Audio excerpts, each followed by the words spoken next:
அனைவருக்கும் இனிய காலை வணக்கம். ஒலிம்பியா ஐஏஎஸ் அகாடமி சார்பாக அனைத்து போட்டியாளர்களுக்கும் இனிய கிறிஸ்துமஸ் தின நல்வாழ்த்துக்களை தெரிவித்துக் கொள்கிறோம். இந்த நாள் மிக மகிழ்ச்சியான நாளாக அமைய வாழ்த்துக்கள். அதே போல் அடுத்த ஆண்டு கிறிஸ்மஸ்க்குள்ளே நாம் பார்த்திங்கன்னா அரசு பணியில் இருக்க வேண்டும் என்ற இலக்கை நோக்கி உங்களுடைய பயணத்தை தொடங்குங்கள். நிச்சயமாக 2025ஆம் ஆண்டு நம்முடைய வாழ்வில் மிகப்பெரிய மாற்றத்தை தரக்கூடிய ஆண்டாக அமையும் என்பதில் எந்தவித மாற்று கருத்தும் கிடையாது. உங்களுடைய இலக்கில் முழு கவனத்தை செலுத்த வேண்டும்.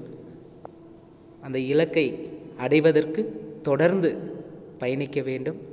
வெற்றி உங்களுக்கு நிச்சயமாக கிடைக்கும். இந்த வீடியோ பொறுத்தவரையும் தினசரி மாதிரி தேர்வு ஒலிம்பியா ஐஏஎஸ் அகாடமி சார்பாக நடத்தப்பட்டு வருகிறது.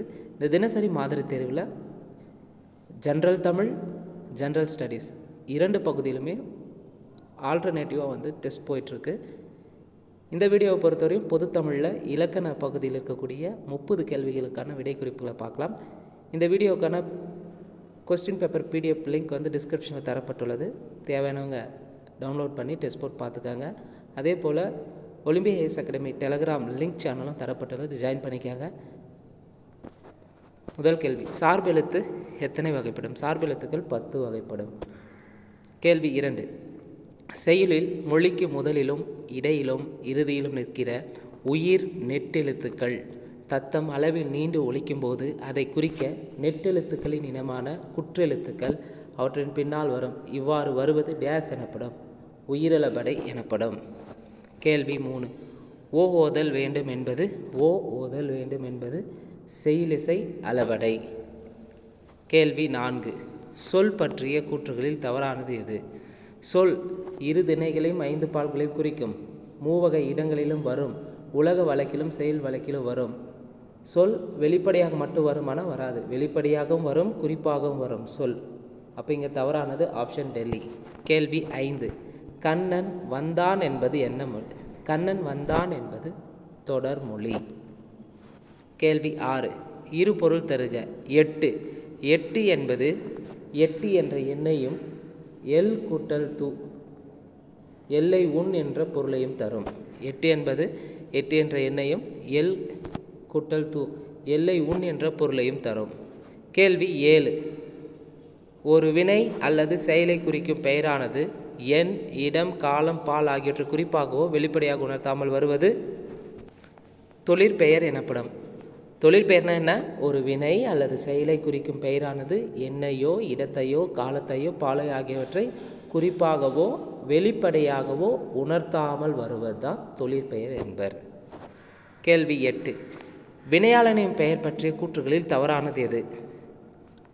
தொழிலை செய்யும் கருத்தாவை குறிக்கும், காலம் காட்டும், மூவிடத்திற்கும் உரியது. இது வினை பெயர் தன்மையாகி வினையை உணர்த்தி நிற்கும். இது வினையாளன் பெயர் பற்றிய கூற்றுகள் தவறானது ஆப்ஷன் டெல்லி. ஸோ இது எதை குறிக்கும்னா தொழிற்பெயரை குறிக்கும். வினை பெயர் தன்மையாகி வினையை உணர்த்தி நிற்குவது தொழிற்பெயராகும். இப்போ வினையாளனின் பெயர்னா தொழிலை செய்யும் கருத்தாவை குறிக்கும், காலத்தை காட்டும், மூவிடத்திற்கும் உரியது. கேள்வி 9, பேரு என்பது முதநிலை திரிந்த தொழிற்பெயர். பெருன்றது முதநிலை தொழிற்பெயர்னு சொல்லலாம். முதநிலை திரிந்த தொழிற்பெயர் என்பது பேருன்னு மாறும். கேள்வி 10, என் தமிழ்னா என்பதை பிரித்தால் இவ்வாறு வரும். எம் கூட்டல் தமிழ் கூட்டல் நா. கேள்வி 11, கேட்டவர் மகிழ பாடிய பாடல் இது. இத்தொடரில் இடம்பெற்றுள்ள தொழிற்பெயரும் வினையாளனும் பெயரும் முறையே. அப்போ இங்கே தொழிற்பெயர் எதுனா பாடல், வினையாளனு பெயர் கேட்டவர். கேள்வி 12, உடுப்பதுவும் உண்பதுவும் காணின் பிறர் மேல் வடுக்கான் வற்றாகும் கீழ் இக்குறளில் அமைந்துள்ள அளபடை வகை எது? உடுப்பதுவும் இன்னிசை அளபடை. உடுப்பதுவும் உண்பதுவும் காணின் பிறர் மேல் வடுக்கான் வற்றாகும் கீழ் இந்த குறளில் என்ன அளபடை வந்திருக்குன்னா இன்னிசை அளபடை பயின்று வந்துள்ளது. கேள்வி 13, பின்வரும் தொடர்களில் சரியானதை தேர்வு செய்க. ஒரு தாற்றில் பல சீப்பு வாழைப்பழங்கள் உள்ளன. ஒரு சீப்பில் பலதாறு வாழைப்பழங்கள் உள்ளன. ஒரு சீப்பில் பல வாழைப்பழங்கள் உள்ளன. இதில் எது சரினா, ஒரு தார் இருக்குது. அப்போது ஒரு தாரில் பல சீப்பு வாழைப்பழங்கள் இருக்கும். சரி, அதே ஒரு சீப்பில் பலதாறு வாழைப்பழங்கள் வருமானால் வராது, தவறு. ஒரு சீப்பில் பல வாழைப்பழங்கள் உள்ளன. இப்போ சரியானது 1, 3 சரி. கேள்வி 14. கான்சோனன்ட் என்ற ஆங்கில சொல்லுக்கு நேரான கலைச்சொல் தருக. கான்சோனன்ட்னா தமிழில் மெய்யெழுத்து என்பர். தொகைநிலை தொடர் எத்தனை வகைப்படும்? தொகைநிலை தொடர் 6 வகைப்படும். தொகைநிலை தொடர் 6 வகைப்படும். தமிழ் தொண்டு என்பது டேஸ். தமிழ் தொண்டு என்பது தமிழுக்கு தொண்டு செய்தல். அப்போது 4ஆம் வேற்றுமை உருவும் பயனும் உடன்தொகை தொகையும் பயின்று வந்திருக்கும். கேள்வி 17. காலம் கரைந்த பெயரச்சம் என்னன்னு சொல்லனா, காலம் கரைந்த பெயரச்சம் வினைத்தொகை என்பர். கேள்வி 18. மார்கழி திங்கள் இலக்கண குறிப்பு தருக. மார்கழி திங்கள் இலக்கண குறிப்பு இரு பெயரெட்டு பண்பு தொகை.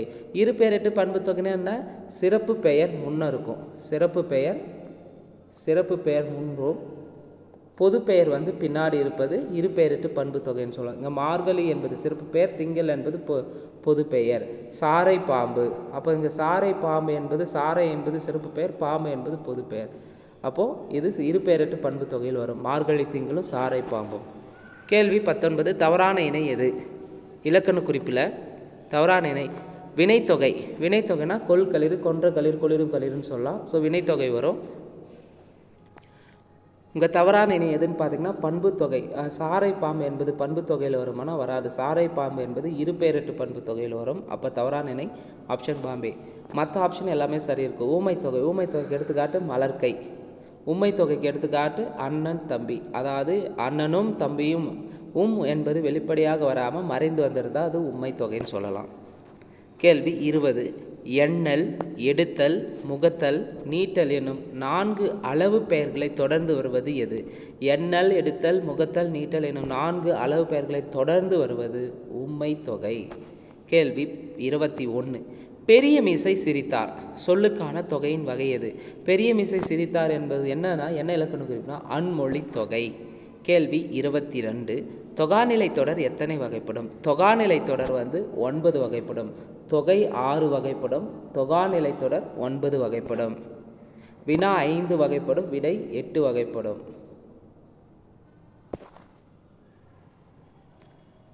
கேள்வி 23. இனியன் கவிஞர் என்பது என்ன? இனியன் கவிஞர் இலக்கண குறிப்பு தருக. இனியன் கவிஞர் என்பது எழுவாய் தொடர். இனியன் கவிஞர் என்பது எழுவாய் தொடர். கேள்வி 24. பாடினால் கண்ணகி. பாடினால் கண்ணகி என்பது என்ன? பாடினால் கண்ணகி என்பது வினைமுற்று தொடர். வினைமுற்று தொடரில் பாடினால் என்பது வினை முற்று பெற்றிருக்கும். கண்ணகி என்பது பெயர். அதாவது வினைமுற்றோடு பெயர் வந்தால் அது வினைமுற்று தொடர்னு சொல்லலாம். பாடினால் கண்ணகி என்பது வினைமுற்று தொடர். கேள்வி 25. பால் எத்தனை வகைப்படும்? 5 வகைப்படும். ஆண் பால், பெண் பால், பலர்பால், ஒன்றன்பால், பலவின் பால்னு என 5 வகைப்படும். கேள்வி 26. நான், யான், நாம், யாம் என்பது தன்மை பெயர்கள். நான், யான், நாம் என்பது தன்மை பெயர்கள். கேள்வி 27. கண்ணகி உண்டான் என்பது டேஸ் சொல்லு. கண்ணகி உண்டான் என்பது தப்பு. கண்ணகி உண்டான்னு வந்திருக்கணும், இங்கே உண்டான் வந்திருக்கு. அப்போது பால் வலு. கேள்வி 28. குடியரசுத் தலைவர் நாளை தமிழகம் வருகிறார் என்பது என்ன? குடியரசுத் தலைவர் நாளை வருவார்னு வந்திருக்கணும், ஆனால் உறுதித்தன்மை காரணமாக இங்கே வருகிறார் என்று குறிப்பிட்டிருப்பாங்க. அப்போது கால வலு அமைதி. கேள்வி 29. ஜெயகாந்தன் சிறுகதை இருக்கிறதா என்று நூலகரிடம் வினவுதல். ஒன்றை பெற்றுக்கொள்ளும் பொருட்டு கேட்பது கொழல் வினான்னு சொல்லலாம். ஜெயகாந்தன் சிறுகதை இருக்கிறதா என்று நூலகரிடம் வினவுதல் கொழல் வினா. கேள்வி 30. என்னுடன் ஊருக்கு வருவாயா என்ற வினாவிற்கு வராமல் இருப்பேனா என்று கூறுவது என்ன? வினா எதிர் வினாதல் விடை.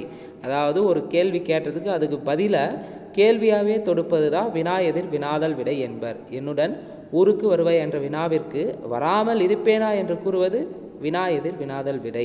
ஸோ இந்த 30 கேள்வியுமே பார்த்திங்கன்னா 10ஆம் வகுப்பு தமிழ் புதிய புத்தகத்திலிருந்து எடுக்கப்பட்டுள்ளது. முழுக்க இலக்கண பகுதியிலிருந்து எடுக்கப்பட்டுள்ளது. நிச்சயமாக அப்கமிங்காக வரக்கூடிய தமிழ் எலிஜிபிலிட்டி தேர்வுக்கும் சரி, ஸ்கோரிங் பேப்பருக்கும் ரொம்ப ஹெல்ப்ஃபுல்லாக இருக்கும். இந்த வீடியோ உங்களுக்கு பிடிச்சிருந்தால் லைக் பண்ணுங்கள், கமெண்ட் பண்ணுங்கள். மறக்காமல் டிஎன்பிஎஸ்சி எக்ஸாமுக்கு ப்ரிப்பேர் பண்ணுற உங்கள் ஃப்ரெண்ட்ஸ்க்கு ஷேர் பண்ணுங்கள். நன்றி, வணக்கம்.